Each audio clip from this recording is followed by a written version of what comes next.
Hola muchachos, buenos días para todos. Bienvenidos a una nueva sesión de urgencias. El día de hoy la doctora Daniela Bonilla nos va a ilustrar en cómo va a ser el enfoque del paciente pediátrico que ha presentado una quemadura eléctrica. Muchas gracias. Mi nombre es Daniela Polimuría Ríos. Yo soy residente de segundo año de pediatría de la Universidad del Valle. Vamos a hablar sobre quemaduras eléctricas. Entonces, tenemos que las quemaduras eléctricas es una forma compleja y potencialmente mortal de trauma que tiene una alta mortalidad y también una alta morbilidad. La fisiopatología es muy compleja, ya que depende del voltaje, del tipo de corriente, de la resistencia corporal y de la duración del contacto con la electricidad. Pueden causar quemaduras térmicas extensas, un daño tisular profundo y complicaciones sistémicas multiorgánicas, y la mayoría de estas lesiones eléctricas son accidentales y en general prevenibles. Y es importante hablar de ellas porque implican una hospitalización prolongada y múltiples intervenciones quirúrgicas. En cuanto a la epidemiología, tenemos datos de la OMS, donde se reportan más o menos aproximadamente 180.000 muertes por año por quemaduras eléctricas en todo el mundo. De estas, el 5 al 8% corresponden a países de bajos ingresos y el 20% de todas las lesiones eléctricas ocurren en los niños. De acuerdo pues, a estadísticas globales, el 75% de las quemaduras son de alto voltaje, es decir, son de bajo voltaje, es decir, que son menores de 1000 voltios, y el 25% van a corresponder a lesiones de alta tensión, que corresponden a esas lesiones que se causan por voltajes mayor a 1000. En relación a los niños, es más frecuente en los niños que en las niñas, y en los adultos es la cuarta causa de muerte traumática en el ámbito laboral, y en los niños va a ocurrir principalmente en el hogar. En Estados Unidos aproximadamente ocurren 30.000 lesiones o incidentes no mortales por electricidad. De estas ocurren 1.000 muertes al año, es decir, el 40% de estas lesiones o de estas lesiones eléctricas son fatales, y el 2/3 aproximadamente de las muertes van a ocurrir dentro de la primera hora, que generalmente es secundario a arritmia o a insuficiencia respiratoria. En cuanto a la mortalidad, dependiendo del voltaje, tenemos que, aunque las lesiones por electricidad de bajo voltaje son más frecuentes, ellas tienen una menor mortalidad, una mortalidad que oscila entre el 1 al 3%, y generalmente son esas que ocurren en el hogar y que están relacionadas con circuitos eléctricos domésticos, enchufes, cables de electrodomésticos, mientras que las lesiones de alto voltaje, aunque son menos frecuentes, son las que van a causar pues, la mayor mortalidad, oscilando aproximadamente entre el 5 a 30%, y que esto va a variar pues, dependiendo de varias características de ese contacto con la fuente de electricidad. Generalmente pues, se asocian pues, a líneas de voltaje, pero también otras que se pueden presentar es por contacto pues, con cometas, árboles, torres eléctricas.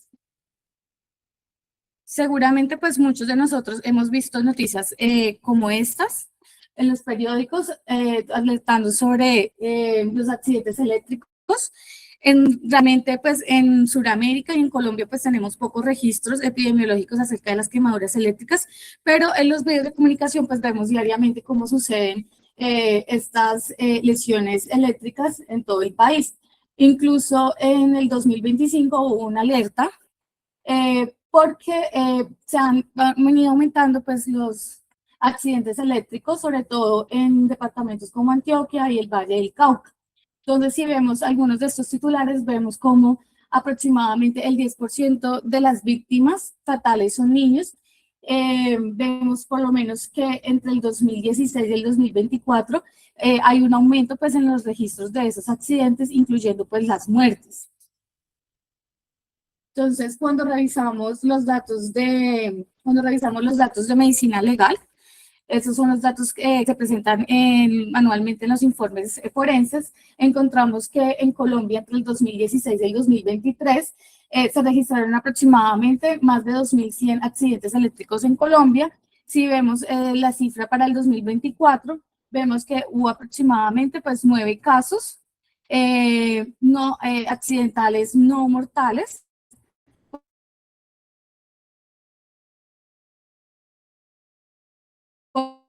pero usualmente pues, es más frecuente en hombres por la parte ocupacional, por electricidad.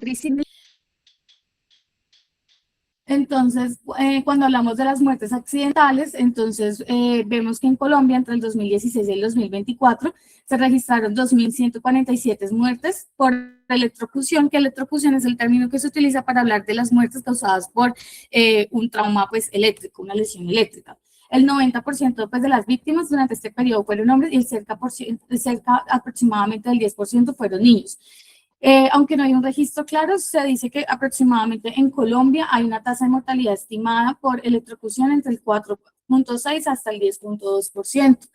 Para este periodo del 2024, vimos que hubo 242 muertes por electricidad, que generalmente pues estas muertes fueron por alto voltaje, la mayoría de ellos. En cuanto a los departamentos con mayor número de muertes eléctricas durante el 2024, encontramos Antioquia con 227 muertes, pero les llama también la atención Valle del Cauca con 193 muertes durante el periodo del 2016 al 2024. Entonces vemos que es una pues, causa frecuente de muerte en nuestro medio, por lo cual pues, es importante pues, conocer acerca pues, del manejo de los pacientes con quemaduras eléctricas.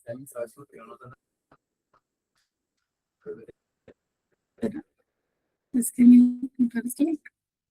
ya. Que viene aquí de también casos, no sé, porque no le explica por 200 cosas, pero cuando después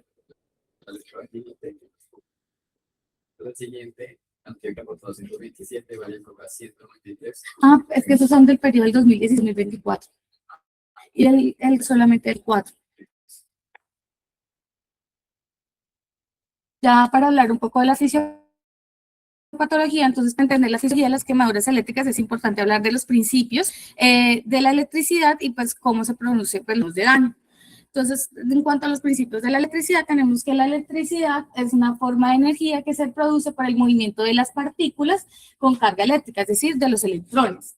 Este flujo de electrones va a viajar o va a moverse a través de un material conductor que sigue un gradiente de potencial. Y este movimiento se genera pues de áreas de alta a baja concentración de electrones, que esto es lo que genera pues ese gradiente de potencial. Entonces, cuando eso pues nos da dos características cuando hablamos de la electricidad. La electricidad tiene pues un gradiente de potencial que es el voltaje, o más bien esa diferencia de concentraciones de electrones entre esas de alta y baja concentración por la que viaja pues la corriente o el flujo eléctrico. Y este voltaje va a variar según la fuente eléctrica. Entonces tenemos fuentes eléctricas que tienen alto voltaje, mientras otras tienen bajo voltaje. Y se describen o se representan con el parámetro de voltio. En el hogar, usualmente nosotros en América, lo que tenemos es unas fuentes eléctricas domésticas que van entre los 110 a los 120 voltios. Mientras que en países europeos y en Asia, ellos tienen unas corrientes eléctricas que van entre los 220 a los 240 voltios, las redes domésticas. En cuanto a la corriente, entonces la corriente es ese flujo de carga eléctrica, es decir, esa cantidad de electrones que viaja pues a través de ese material conductor y que se va a mover a través de ese gradiente de potencia, es decir, a través de este voltaje, y eso se mide pues en amperios. La corriente doméstica oscila más o menos entre 1 a 10 miliamperios, y eso es importante conocerlo porque pues esto nos va a determinar pues ciertas características de las lesiones y del daño que se produce. Entonces, cuando hablamos de la corriente, tenemos dos tipos de corrientes. Tenemos una corriente alterna y una corriente continua. Cuando hablamos de corriente alterna, es esa corriente que se genera por una dirección cíclica de los electrones. Es decir, electrones, ellos se van a mover pues en este sentido, en forma ondulante. Entonces, ¿qué pasa con esta corriente alterna? Es la que usualmente pues encontramos en nuestras líneas domésticas o las corrientes domésticas, y usualmente se describe a través de una medida que son los ciclos por segundos o los hertz. Entonces, normalmente en el hogar tenemos unos voltios de 110 a 120 con una corriente alterna que va entre los 50 a los 60 hertz. Generalmente, en las corrientes alternas, entonces, que son las fuentes que encontramos de enchufes domésticos, de electrodomésticos, cuando hay contacto con corrientes alternas, se produce una petaña sostenida por esa baja frecuencia. Entonces, ¿qué sucede? Entonces, cuando hay contacto con ese enchufe o con ese cable de un electrodoméstico, él tiene, pues, él tiene pues la capacidad, esa corriente, de generar contracción de los músculos flexores del brazo, que generalmente pues el brazo va a ser como la fuente o ese punto de entrada de la corriente eléctrica, y lo que hace es que genera una contracción de esos músculos flexores que hace que la persona no pueda soltarse de la fuente. Entonces, todo lo que hace es que aumenta el contacto con la misma y hace que pues haya como una mayor duración del contacto con esa fuente eléctrica, y eso es importante porque la duración de contacto con la fuente eléctrica pues también va a ser un determinante para la lesión.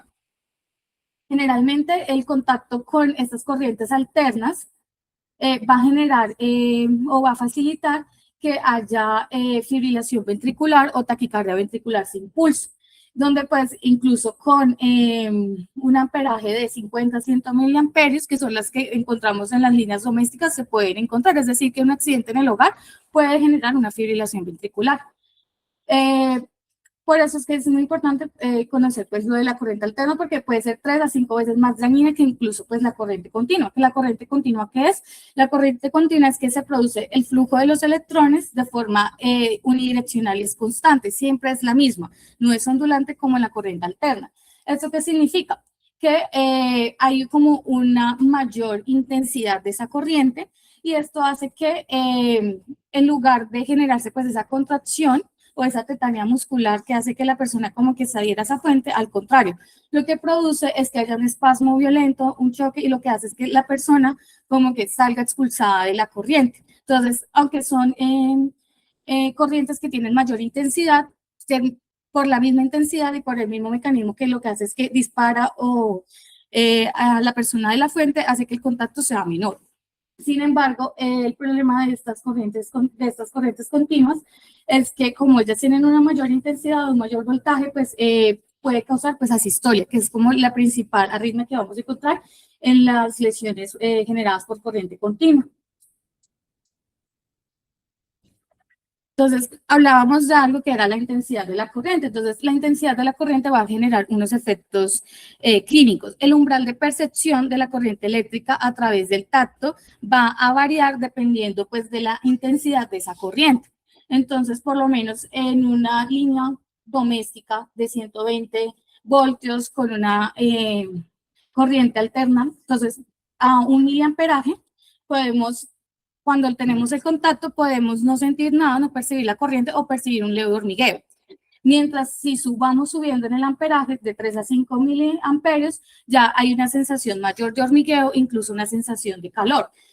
Generalmente en los niños, hasta los 3 a 5 miliamperios, los niños pueden liberarse de esa corriente eléctrica. Por encima de este valor ya va a ser casi que imposible para ese niño soltarse de la fuente eléctrica, que es diferente a la de los adultos. En los adultos encontramos que ese umbral de liberación es de 15 miliamperios para la corriente alterna, mientras que para la continua puede ser de 75 milivoltios. Ya cuando tenemos contacto con un mayor amperaje entre 250, entre 20 a 50 miliamperios, ya vamos a tener parálisis de los músculos respiratorios, que es una de las principales causas de muerte. Y entre 50 a 100 miliamperios vamos a encontrar fibrilación ventricular, y ya con 2.5 amperios vamos a tener asistolia, que generalmente son las que se producen por las lesiones por rayos. Entonces, hay otro concepto muy importante cuando hablamos de la electricidad, y es la resistencia, que la resistencia es esa oposición de un material al flujo de la corriente eléctrica y se va a expresar en ohmios.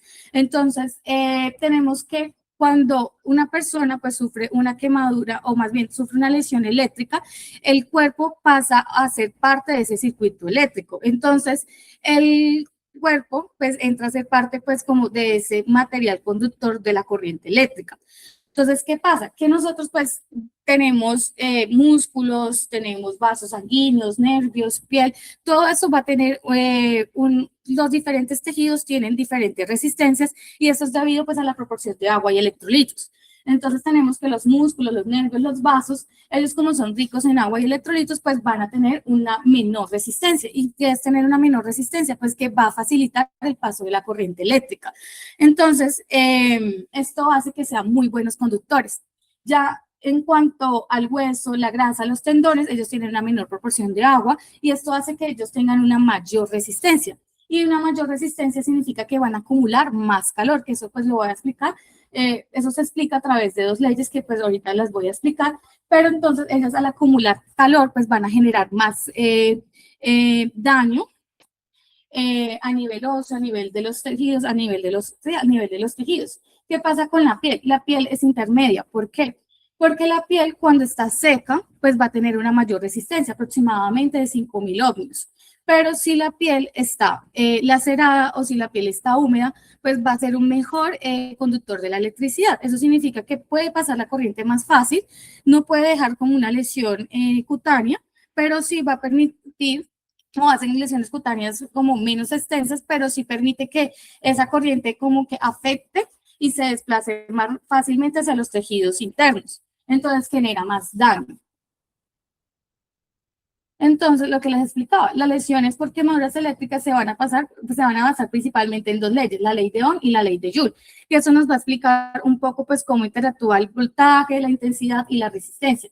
Entonces, en la ley de Ohm tenemos que la corriente, como vemos aquí, que es la I, pues la corriente es proporcional pues al voltaje, pero es inversamente proporcional a la resistencia del tejido. Y la ley de Joule, que la ley de Joule es muy importante para entender por qué las lesiones o las quemaduras eléctricas pues se comportan de cierta forma diferente a las quemaduras térmicas, es que tenemos que, como tal, la electricidad no quema. Lo que quema es el calor que se genera a través del paso de la corriente por las diferentes resistencias. Entonces, ¿qué tenemos? Que el calor generado va a ser directamente, o sea, que la Q en la ley de Joule. Entonces, ese calor que se genera es directamente proporcional a la resistencia. Es decir, que si yo tengo mayor resistencia, pues voy a generar mayor calor. Es decir, que voy a generar como más, como destrucción o sí, como lesión térmica. Y eso también es directamente proporcional pues a la intensidad de la corriente y a la duración o al tiempo del contacto. Entonces, lo que les decía, entonces, el cuerpo humano cuando sufre una lesión o un contacto con la electricidad, pues va a ser parte de ese circuito eléctrico. Entonces, la corriente pues va a viajar a través de los diferentes tejidos. Generalmente, pues la fuente principal o el punto de entrada, generalmente siempre en la mano. Y vamos a ver que cuando en ese punto de entrada, pues dependiendo, pues la piel si está húmeda, si está seca, pues va a presentar una resistencia mayor o menor. Entonces, ¿qué pasa? Los nervios, los vasos sanguíneos, el músculo, como son muy buenos conductores y tienen baja resistencia, pues van a viajar rápido a través de los nervios y se va a ir desplazando esa corriente pues a través de los diferentes tejidos. El problema es cuando ya se encuentra a nivel de las articulaciones, porque las articulaciones, ellas vamos a encontrar pues en la sección transversal, si nosotros cortamos pues el brazo de forma transversal, pues vamos a ver que tiene como una mayor proporción de tejido de mayor resistencia, que es el hueso. Entonces, en la articulación encontramos más hueso que músculos y tendones, entonces hace que pues en esta zona haya una mayor resistencia. Entonces, ¿qué pasa? Que eso genera calor y eso es lo que se conoce como la densidad de corriente concentrada. Entonces, eso se genera como un cuello de botella. Entonces, todo el calor o toda la corriente que pasa a través de la articulación se va a transformar en calor y eso va a hacer que se destruya la articulación. Eso es importante porque en las quemaduras eléctricas, pues una de las cosas que podemos encontrar son las amputaciones y pues es generado precisamente por este cuello de botella. Entonces, como hemos venido hablando, pues la corriente eléctrica genera un recorrido. Entonces, generalmente, pues el recorrido es a través de una fuente o una entrada, una fuente de entrada, un punto de entrada y un punto de salida. Entonces, generalmente el punto de entrada que vamos a ver en la mayoría de los casos va a ser la mano. Y este recorrido que puede hacer la corriente eléctrica puede ser de mano a mano, donde pues la corriente pasa de forma horizontal pues a través del tórax y el problema es que va a generar pues un máximo riesgo a nivel cardíaco porque lesiona directa e indirectamente pues el tejido miocárdico y esto genera pues mayor riesgo de arritmias mortales. Adicionalmente pues tenemos otra trayectoria que es la mano-pie, que la mano-pie puede ser ipsilateral o puede ser contralateral. que este trayecto, pues dependiendo de si es ipsilateral o contralateral, puede generar un mayor o un menor riesgo de arritmia cardíaca y de lesión, pues a nivel sistémico. Y tenemos el trayecto pierna a pierna, que es el que tiene como menor riesgo porque pues no atraviesa el tórax. Sin embargo, tenemos otros puntos de entradas como es la mano-cabeza, que esto pues genera daños pues a nivel del sistema nervioso central. También tenemos de la cabeza a los pies, que pues genera una corriente pues a través de todo el cuerpo, atraviesa el tórax y adicionalmente pues genera lesión del sistema nervioso central, son muy potencialmente pues mortales. Entonces, una característica que tienen las lesiones o las quemaduras eléctricas es el signo del iceberg. Y es que esas lesiones cutáneas que se generan pues, en el punto de entrada y en el punto de salida pueden ser pequeñas, pueden ser mínimas, incluso pueden no estar. Y esto pues, se debe pues, a lo que hablábamos anteriormente de la resistencia de la piel. Entonces, ¿qué pasa? Que nosotros vemos en el punto de entrada o en el punto de contacto, pues una lesión que generalmente son unas lesiones de color amarillo, grisáceo, que pueden tener un centro pues necrótico y aparentemente pues solamente la lesión está ahí, pero como la corriente dijimos que viajaba pues a través de los nervios, de los músculos, pues ese calor se va a disipar y lo que genera adentro es una gran destrucción de todo el tejido. Entonces, esto es lo que realmente pues es la quemadura. Entonces, muchas veces lo que vemos es esto o no vemos ninguna lesión. Entonces, es importante tener en cuenta que si así el paciente no tenga ningún tipo de lesión a nivel externo, siempre debemos considerar que pues, ese paciente tiene un traumatismo un politraumatismo y que potencialmente pues tiene un compromiso importante de los tejidos. Entonces aquí podemos encontrar algunas imágenes de puntos de entrada. Entonces generalmente pues como vemos la mano, que acá vemos pues un mayor compromiso pues a nivel de los tejidos y acá vemos pues el punto de salida. Entonces este fue un trayecto mano-pie y pues acá tenemos otra pues donde vemos un mayor compromiso de los tejidos. Sin embargo muchas veces pues los pacientes no llegan así, sino que pueden llegar simplemente con un punto eritematoso o con una lesión puntiforme como vimos anteriormente. Adicionalmente, la corriente eléctrica también puede viajar o saltar a través de varios puntos de contacto. Entonces, yo puedo tener lesiones donde tengo varios puntos de entrada y varios puntos de salida, como en este caso que se presenta en un mismo paciente. Y generalmente están dadas más por lesiones de alta energía. Entonces, cuando nosotros hablamos de las lesiones eléctricas, las podemos clasificar en lesiones de bajo voltaje, alto voltaje. Entonces, estas lesiones de bajo voltaje, como hablaba en inicio, son aquellas que se producen por contacto con fuentes que tienen menos de 1000 voltios y generalmente son las que suceden en el hogar, secundario pues al contacto con enchufes domésticos, electrodomésticos, extensiones, instalaciones eléctricas que están mal instaladas, valga la redundancia, y lo que genera principalmente es un mecanismo de tetania muscular que impide pues soltar la fuente y prolonga el contacto, que como hablábamos anteriormente, pues una de las variables importantes para ese daño es el tiempo de contacto. Y adicionalmente, pues se tiene mayor riesgo de presentar fibrilación ventricular y taquicardia ventricular sin pulso. Las lesiones de alto voltaje que se generan principalmente por las líneas de distribución o las líneas de alta tensión, que esas líneas de distribución normales, que son pues las que encontramos pues afuera, del hogar, generalmente ellas tienen un flujo de corriente que va entre los 4 kilovoltios hasta los 35 kilovoltios, y las líneas de alta tensión, que son las que vemos como tal pues en las centrales eléctricas, esas incluso tienen hasta 800 kilovoltios. Estas pues generan una destrucción tisular profunda y lo que hablábamos anteriormente, lo que hace es que expulsa al cuerpo, expulsa a la persona una vez entra en contacto con la fuente. Entonces, ¿cuál es el mayor riesgo también de estas lesiones por alto voltaje? Que como la persona sale expulsada, pues genera un politraumatismo. Entonces, esos pacientes pueden tener trauma craneoencefálico, trauma cervical, trauma de abdomen. Entonces, es un paciente que es un politrauma. Y generalmente, pues estos pacientes tienen mayor riesgo de síndrome compartimental y pues tienen generalmente pues mayor compromiso de los tejidos y requerimiento de amputación. Las lesiones por rayo, entonces los rayos aproximadamente pues tienen una corriente de 100 a 150 millones de voltios. Entonces, generalmente, ¿qué sucede? Entonces, las personas pues se encuentran pues en el aire, en el ambiente y la corriente eléctrica que está en el cielo pues pasa al suelo y la persona pues entra en contacto con esa corriente.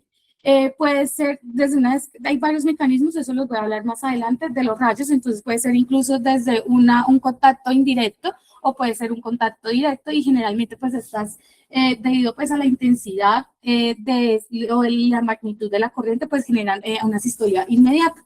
Y generalmente 2/3 de las personas que tienen contacto con los rayos pues mueren en la primera hora. Entonces, además de nosotros hablar pues de cómo se clasifican pues las lesiones o más bien sí, las lesiones o las quemaduras por electricidad, ellas tienen diferentes mecanismos por los cuales se produce la quemadura como tal. Entonces, la quemadura por contacto con la fuente eléctrica se puede generar por un efecto térmico, que es lo que hablábamos anteriormente, donde hay una transformación de esa energía eléctrica a calor, cuando pues se entra en contacto pues con la fuente eléctrica y lo que genera es una necrosis coagulativa directa pues de esos tejidos. O se puede producir un daño tisular directo, que lo que hace es que la fuente eléctrica pues altera y despolariza las membranas y generalmente pues es donde pues se sucede o se genera pues las arritmias cardíacas. Tenemos otro mecanismo de daño que es la electroporación, donde es la corriente lo que hace es que altera a nivel molecular pues las proteínas de membrana y lo que hace es que destruye esas membranas celulares, destruye su permeabilidad y esto es lo que genera pues el edema. Y tenemos el trauma mecánico, donde el daño se produce pues por la expulsión o por las del cuerpo o por las contracciones musculares. Entonces la tetania sostenida, entonces genera fracturas, genera pues luxación y pues ahí se genera pues el daño. Entonces, cuando hablamos de las lesiones eléctricas, yo puedo hablar de diferentes tipos de lesiones como tal. Entonces, yo puedo hablar de una lesión directa, que es por ese contacto directo con la corriente, la cual va a atravesar internamente pues a la persona y vamos a encontrar pues un punto de entrada y un punto de salida. Pero yo también puedo tener una lesión eléctrica que es generada por arco eléctrico o por arco flama y arco flash. Entonces, ¿esto qué significa? Entonces, las lesiones eléctricas o más bien, la electricidad puede saltar como de dos superficies, de una a otra, y como que en ese espacio, en el ambiente, los electrones están como cargados, y lo que se genera es como plasma. Es como más o menos, lo que se genera es como ese plasma, que es como que el ambiente se carga eléctricamente, entonces el contacto con esa carga eléctrica que está en el ambiente, por la electricidad puede llegar hasta 1000 grados centígrados. Y esto lo que genera es una quemadura térmica. Pero la corriente como tal no viaja en el interior. Es lo que está, pues, sí, como lo que se genera o ese calor que se produce pues en el ambiente. Está la lesión por ignición, que lo que sucede es que las lesiones como tal no hay contacto como tal con la corriente eléctrica, sino que la corriente eléctrica quema, ya sea pues el cuerpo o la ropa de la persona, de la víctima, y esto hace que pues la persona pues sufra pues una quemadura por fuego y principalmente pues las telas sintéticas, el nylon, el poliéster, que normalmente pues son la ropa los materiales que tiene la ropa pues se adhieren y lo que hacen es que generan pues más daño. Y tenemos las lesiones mixtas, donde hay una combinación tanto de la quemadura térmica como de la ignición. Algo importante en pediatría son las quemaduras de la comisura labial. Las quemaduras de la comisura labial, el mecanismo de acción de ellas es por arco eléctrico, donde el niño lo que hace es que muerde el cable. Generalmente lo que sucede es que ellos muerden el cable de la corriente eléctrica, entonces generalmente lo que se va a producir es ese contacto con la mucosa la corriente eléctrica genera pues un arco eléctrico, que este arco eléctrico lo que hace es que genera una lesión pues a nivel del orbicular y a nivel pues a nivel del orbicular de los labios y de los músculos faciales. Y inicialmente, pues la lesión puede solamente verse como una lesión hiperémica, o se puede observar simplemente como un edema, pero el problema es que ese, esa lesión genera pues edema, por lo que hablábamos anteriormente, entonces se genera edema y ese edema pues también va a generar trombosis, va a generar pues mayor lesión y se va a producir más o menos hacia el segundo al tercer día una escara, que esa es una escara seca, que va a estar en contacto pues con la comisura labial y con la mucosa interna de la boca y el problema es a la segunda y a la tercera semana que esa escara se cae y si hay compromiso de la arteria labial, al momento de caerse la escara pues se puede producir una hemorragia pues importante y una hemorragia crítica pues que puede incluso comprometer la vía aérea del paciente. Entonces, por esto, pues, estas quemaduras son muy importantes. Esos niños requieren, pues, primero que se le haga una vigilancia continua y segundo, pues, requieren, pues, un seguimiento, pues, por cirugía plástica, por cirugía maxilofacial y en el caso, pues, de que suceda, pues, el desprendimiento de la escara, pues, se debe hacer medidas compresivas. Ya la lesión eléctrica por rayo, con lo que hablábamos anteriormente, se produce pues una descarga eléctrica de alta tensión y alto amperaje, que es de muy corta duración, pero pues por su intensidad pues va a tener una alta mortalidad. La corriente pues entra de forma masiva, de forma unilateral y pues se dirige al suelo pues atravesando el cuerpo. Hay 6 mecanismos de lesión, puede ser que haya un contacto directo con el rayo o haya una lesión por contacto, una lesión por cercanía a la fuente de donde cae pues el rayo, una corriente por tierra, una corriente ascendente o un trauma contuso, que es por la energía que se produce en el ambiente pues al momento del pasar la corriente eléctrica. Entonces, generalmente lo que encontramos, una de las signos patognomónicos, aunque pues puede incluso no estar presente, son este signo de Lichtenberg, donde se ve un patrón como en el hecho de a nivel de la piel. Entonces, esto generalmente desaparece dentro de las 24 horas, tiende a desaparecer. Entonces, ya para hablar un poco, las quemaduras térmicas, pues vamos, como vimos, las quemaduras eléctricas, como vimos, pues generan un compromiso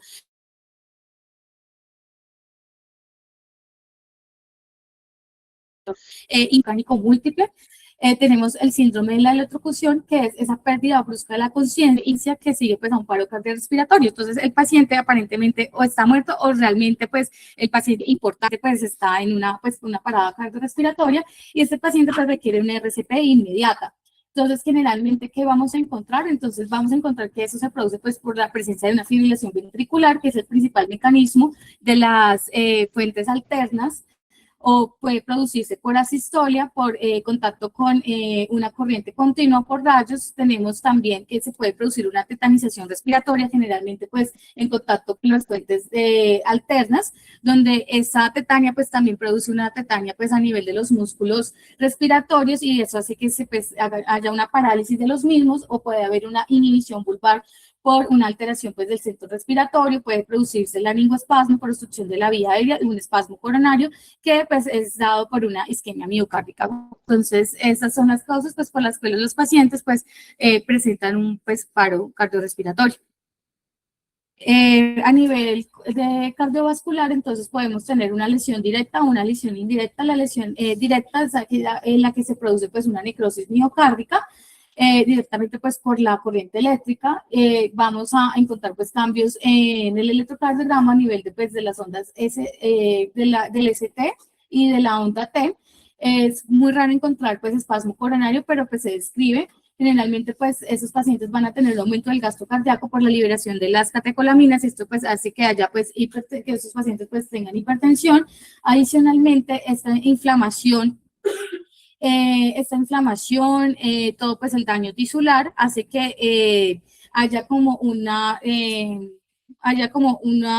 alteración pues a nivel vascular y esta alteración a nivel vascular hace que se liberen mediadores inflamatorios como el tromboxano A2 que genera vasoconstricción y trombosis. Entonces esto lo que hace es que aumenta aún más la isquemia y genera pues disminución de la perfusión de esa extremidad que está lesionada. Entonces, esto hace que pues, se progrese más aún el daño. Generalmente, pues, tardíamente también debido pues a esta lesión de la íntima y de la túnica media a nivel de los vasos sanguíneos, pues se pueden encontrar aneurismas y trombosis progresiva. En cuanto a la lesión indirecta, entonces lo que vamos a encontrar son las arritmias que suceden aproximadamente en el 15% de los casos de contacto con corriente eléctrica de bajo voltaje. Podemos encontrar fibrilación ventricular, que es la más frecuente, seguida de la taquicardia ventricular sin pulso, pero también podemos encontrar bloqueos AV de primer y segundo grado, bloqueos de las de His, y en las corrientes continuas pues vamos a encontrar la sistolia principalmente. En cuanto al compromiso musculoesquelético, pues como lo hablamos anteriormente, pues el hueso es el tejido que pues tiene la mayor resistencia y por lo tanto pues acumula calor. Al acumular calor, pues se genera necrosis perióstica, osteonecrosis, pues un gran compromiso, que el problema es que ese calor permanece después del contacto con la corriente eléctrica, ese calor permanece y lo que hace es que de forma contigua también afecta a los músculos y los tendones por irradiación. Entonces, en el músculo lo que vamos a encontrar es que se produce necrosis coagulativa, edema, y este edema va a generar pues que se pueda presentar un síndrome compartimental. Adicionalmente, pues la destrucción a nivel del músculo pues hace que se libere mioglobina, que pues como vamos a hablar, pues es un nefrotóxico importante y es la principal causa pues de lesión renal en estos pacientes. Adicionalmente, pues se presentan lesiones mecánicas, principalmente la luxación posterior de hombro, que la luxación posterior de hombro es poco frecuente pues en los traumas convencionales, pero en los traumas de alta energía, de alto voltaje, incluso pues en los de fuente donde hay tetania, de corriente alterna, la contracción de los músculos rotadores excede y hace que se salga la articulación a nivel anterior, entonces se produce pues la luxación posterior. Entonces, es poco frecuente, pero en las lesiones por quemaduras eléctricas sí sucede. También en esos pacientes, sobre todo en los que tienen paso de la corriente a través del tórax, o que tienen a nivel del sistema de la cabeza a mano o de la cabeza a pie, tienen mayor riesgo de fracturas vertebrales y de lesión medular. Y pues aquí vemos una imagen de un paciente pues que en su punto de salida pues le hacen una fasciotomía pues por un síndrome compartimental para liberar la fascia. En cuanto a compromiso renal, entonces lo que hablaba anteriormente, entonces el compromiso muscular de las fibras musculares, de esa destrucción, hace que pues de forma masiva pues se libere mioglobina, y esta mioglobina pues ella al liberarse en la circulación se va a depositar a nivel de los túbulos renales, y allá genera pues obstrucción y adicionalmente pues genera una necrosis tubular aguda. Entonces, esta necrosis tubular aguda pues va a generar pues una lesión renal, que generalmente lo que vamos a encontrar es una lesión renal oligúrica, donde pues vamos a encontrar esta orina, que es una orina que es pigmentada, que le podemos encontrar como una nefropatía por pigmentos, o la podemos encontrar como una orina que la describen como normalmente la vamos a encontrar como parda rojiza.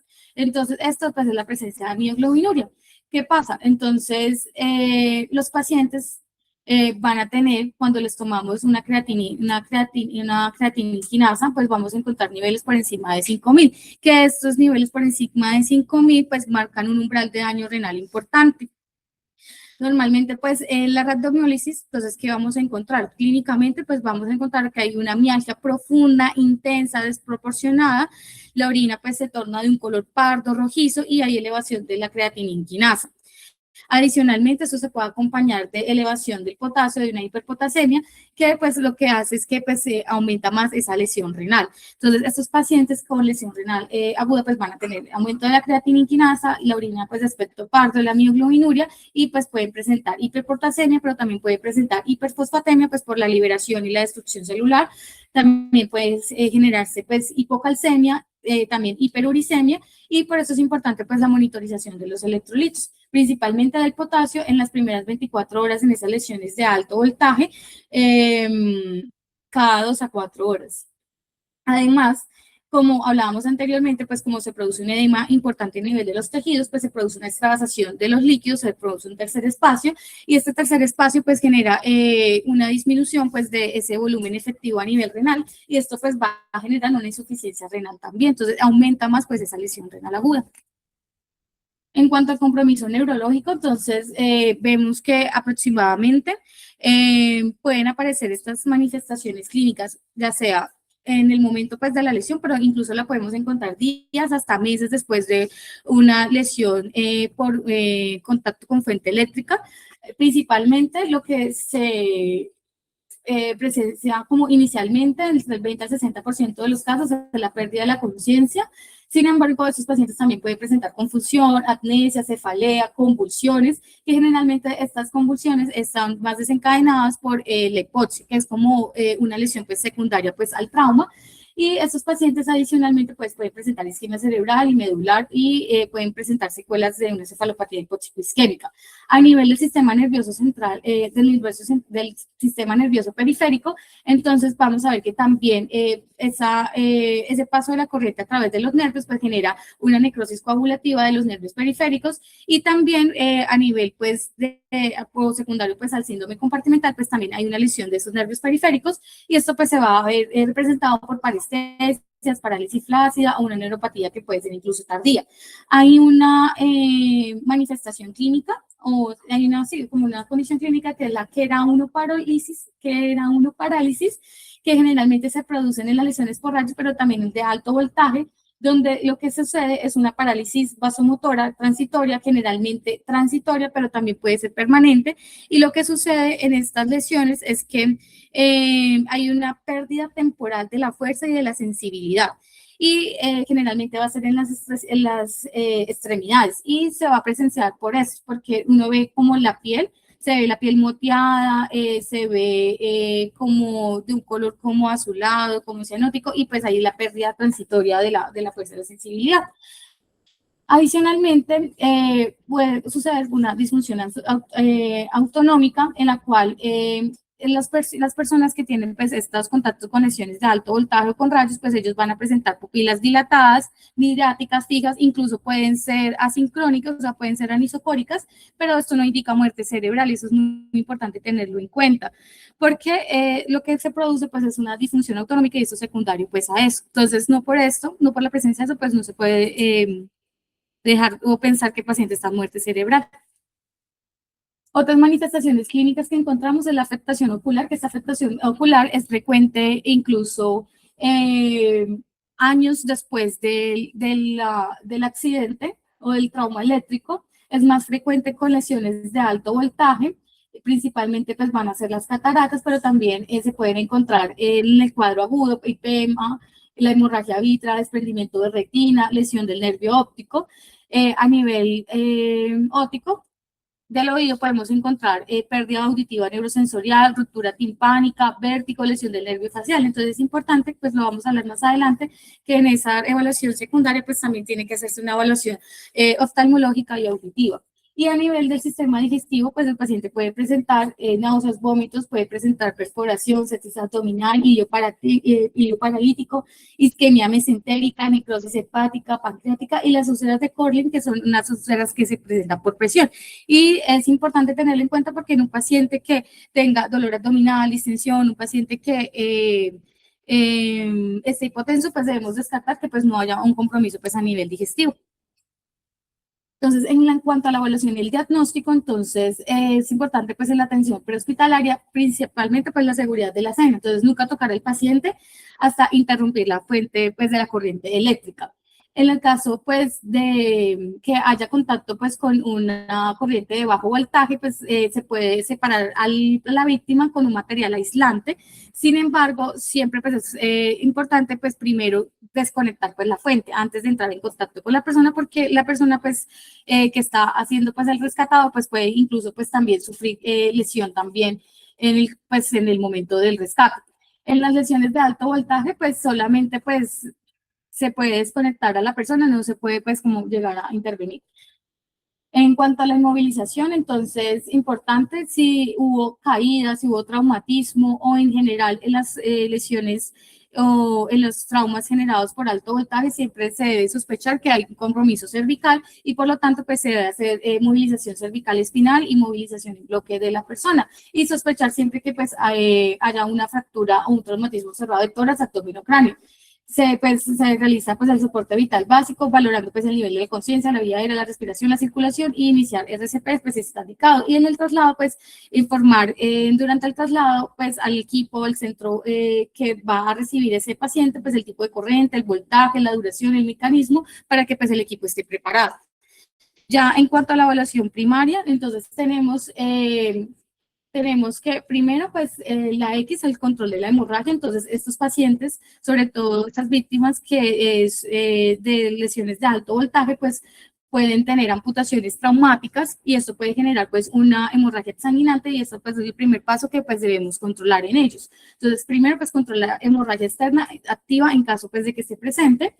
El segundo paso sería pues el manejo pues de la vía aérea y el control cervical, donde es importante pues valorar el estado de alerta, hacer ese control cervical, ahí pues evaluamos la presencia de quemaduras faciales orales o el caso de que haya hipoxia o alteración del estado mental, pues ahí tenemos que valorar pues la necesidad de un manejo avanzado pues de la vía aérea. En el caso de que haya pues un compromiso pues de Glasgow, que haya hipoxia o que haya quemaduras pues de la vía aérea, pues debemos realizar la intubación inmediatamente y si no es posible pues realizar una cricotiroidectomía. En caso de que eso no se presente, pues igualmente pues la idea es al paciente pues administrarle pues oxígeno y dependiendo pues de cómo esté la ventilación, si en ese triángulo de evaluación pediátrica hay dificultad o insuficiencia respiratoria, pues debemos... Perdón. Pues se debe pues, realizar la suplementación de oxígeno, vigilar si hay parálisis, cómo está ese patrón ventilatorio, para evaluar si ese paciente pues, va a requerir pues, algún tipo de soporte ventilatorio. En cuanto a la circulación, entonces debo evaluar si hay signos de choque, cómo están los pulsos y se debe realizar pues, el acceso vascular, que inicialmente pues, debe ser un acceso vascular periférico. Si no se logra un acceso vascular periférico pues, de buen calibre, pues se debe realizar un acceso intraóseo. Si no está un acceso intraóseo, pues un acceso central. Lo importante es que se logre un acceso pues de forma inmediata, principalmente pues la idea es que no se realice pues el acceso pues en los tejidos donde está quemados porque eso produce pues un mayor riesgo de infección, pero si no se puede realizar pues en otro lugar y tiene que ser en la zona pues que está quemado, pues hay que realizarlo teniendo en cuenta pues la prioridad del paciente. En cuanto a la disabilidad, que es la parte neurológica, pues entonces debemos evaluar cómo está ese estado neurológico, las pupilas, también la glicemia y si hay presencia o no de convulsiones. En cuanto a la exposición, pues debemos hacer una exposición completa del paciente, debemos desvestirlo, mirar la presencia de heridas, quemaduras, deformidades que pongan en peligro inminente la vida de la persona y debemos hacer pues adicionalmente un control de la hipotermia. Es importante en este punto pues retirar todos los anillos, pulseras y todo lo que pueda generar pues un aumento pues de la lesión. Importante en cuanto los anillos, las pulseras, porque puede generar pues como hablamos pues se genera edema, entonces esto puede generar pues un síndrome compartimental y todos los objetos metálicos. En la evaluación secundaria, entonces, realizamos pues la historia del sample, entonces, que recordamos que pues son los síntomas que presenta el paciente. Entonces, el paciente está con tetania, el paciente está con dificultad respiratoria, está con dolor, las alergias, los medicamentos, los antecedentes médicos, cuál fue la última ingesta de comida y cuáles son los eventos relacionados con el evento traumático. Entonces, ¿qué sucedió antes? ¿Qué sucedió antes pues, del accidente? Y cómo fue como el mecanismo pues, del trauma. Dentro de esto, pues debemos evaluar pues, el voltaje de la fuente eléctrica, cuál fue el tipo de corriente, si fue corriente o fue corriente de alternado continua, el tipo de contacto, la pérdida de la conciencia, si hubo caída desde altura y si hubo exposición a llama o arco.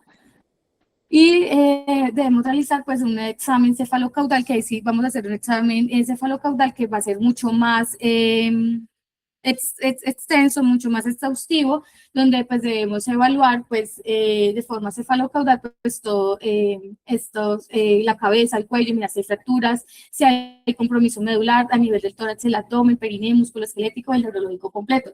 Es importante que realicemos aquí una valoración y una exploración física minuciosa, porque estos pacientes pueden presentar lesiones ocultas que pueden ser potencialmente mortales, y algunas también pueden estar no presentes en el momento de la valoración inicial, pero en el transcurso pues, de la observación pueden manifestarse. Entonces, esta valoración, pues no solamente es como en el momento, sino que pues también se hace como un seguimiento durante el tiempo. Entonces, en esa exploración física, entonces a nivel respiratorio, pues evaluar todos los signos de trabajo respiratorio, la auscultación pulmonar, la frecuencia respiratoria, la saturación, a nivel cardiovascular, evaluar cómo está el ritmo, la frecuencia, los pulsos centrales y periféricos, tensión, perfusión, y la monitorización electrocardiográfica a nivel neurológico, como hemos hablado, pues el Glasgow, las pupilas, cómo están los pares craneales, hay signos de hipertensión endocraniana, cómo es esa fuerza, esa función motora y cómo está la sensibilidad.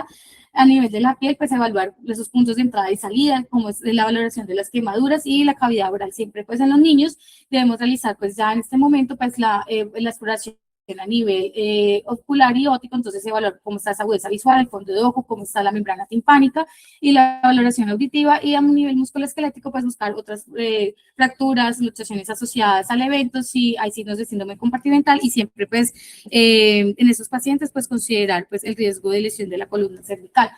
Es importante que en estos pacientes la monitorización cardíaca se debe considerar pues en todo paciente que tenga una exposición a una corriente eléctrica.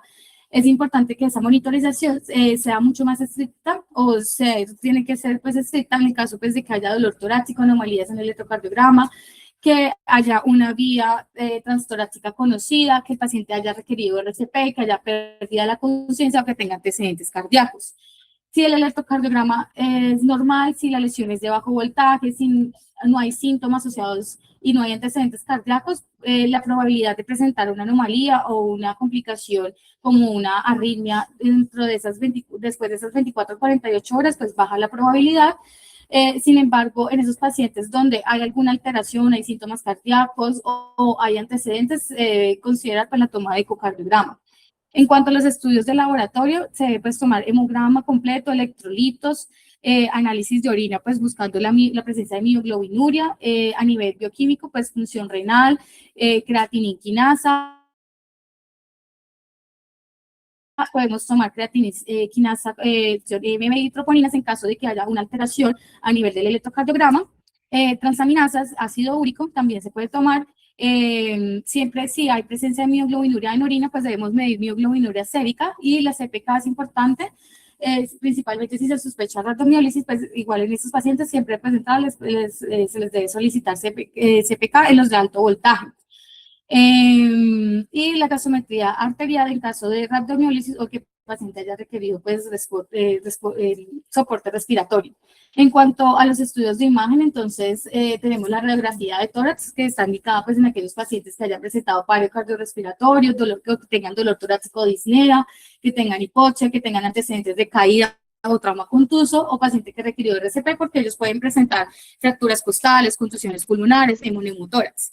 Ya en cuanto al TAC de cráneo y cervical, entonces debemos tomar en todo paciente que tenga alteración del estado mental, que tenga un trauma craneoencefálico conocido, que haya tenido pérdida de la conciencia, convulsiones, que tenga un tipo de déficit neurológico focal, y en caso de columna cervical, si se sospecha lesión, además pues debemos realizar pues la inmovilización cervical.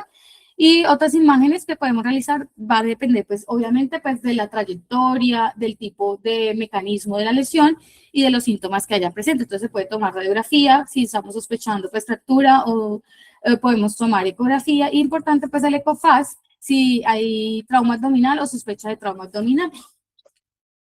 En cuanto a los criterios de ingreso, entonces, en todo paciente con lesión de alto voltaje asintomático, pues se debe realizar una observación de entre esas 12 a 24 horas con toma de electrocardiograma seriado dentro de ese periodo de tiempo. Si es una lesión por bajo voltaje asintomático con un electrocardiograma normal, se puede dar ingreso incluso dentro de las 6 a 12 horas, sin embargo, siempre con las recomendaciones de signos de alarma para regresar.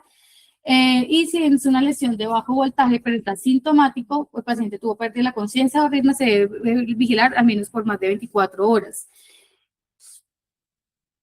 Ya si el paciente pues tuvo una lesión de alto voltaje mayor de 1000, pues sí debe considerarse pues el ingreso. Ya en cuanto a la resucitación cardiopulmonar, pues esta siempre va a ser guiada pues, por el trazado electrocardiográfico. Entonces, en el caso pues, de los ritmos desfibrilables, una fibrilación ventricular o una taquicardia ventricular sin pulso, pues debemos realizar la desfibrilación precoz y seguir pues, el algoritmo de reanimación. En caso de asistolia, el RCP de alta calidad, el inicio pues, de la adrenalina de forma temprana y el soporte ventilatorio. Y la ventilación asistida en caso de que pues, haya apnea. En cuanto a la fluidoterapia, entonces no se sugiere pues realizar la fórmula de Parkinson debido a que la superficie o el compromiso pues de la superficie del área, de la superficie de área quemada, pues no expresa o no representa realmente pues la magnitud de la lesión. Entonces, generalmente lo que se ha sugerido es realizar o seguir como los protocolos para para síndrome de lisis tumoral, donde se sugiere pues el uso de cristaloides isotónicos, ya sea lactato de Ringer o solución salina, hasta 3 litros por superficie, por metro cuadrado día, y en aquellos menores de 10 kilogramos, 200 cc por kilogramo día. Como tal, no hay un consenso en cuanto al uso de bicarbonato ni uso de mannitol, pues para mejorar con estos pacientes pues, la diuresis. El objetivo con estos pacientes de la diuresis va a ser de 1 a 2 cc por kilo hora y en los menores de 10 kilos se sugiere entre 2 a 4 cc por kilo hora. Adicionalmente, pues realizar ese monitoreo estricto del potasio, la creatinina quinasa al ingreso a las 12 horas, entre las 24 a 72 horas y a los 5 días. Generalmente, el pico más alto de aumento de la creatinina quinasa va a ser entre estas 24 a 72 horas y posteriormente a los 5 días, pues ya tiene que estar disminuyendo. Entonces, esta hiperhidratación es importante que se debe mantener hasta que empiece pues, el descenso de la creatinina quinasa por debajo de los 5.000 unidades sobre litro y que la orina claro. Es importante, pues, obviamente, vigilar también los signos de sobrecarga hídrica, porque como vimos, pues, son los líquidos que son demasiado altos. Entonces, ¿qué nos sugiere ATLS? ATLS, pues, nos sugiere que esta hiperhidratación debe estar guiada, pues, por los metas de diuresis para la edad del paciente. Adicionalmente, pues ellos en el protocolo pues establecen pues esta fórmula que es administrar en el momento pues de la lesión, en el momento pues agudo, en el momento como inicial, administrar 4 cc de lactato de Ringer por kilogramo por área de superficie corporal comprometida y esto lo dividen sobre 16. Sin embargo, pues como lo mencionaba anteriormente, realmente ellos establecen que esta hidratación realmente debe estar como individualizada para cada paciente.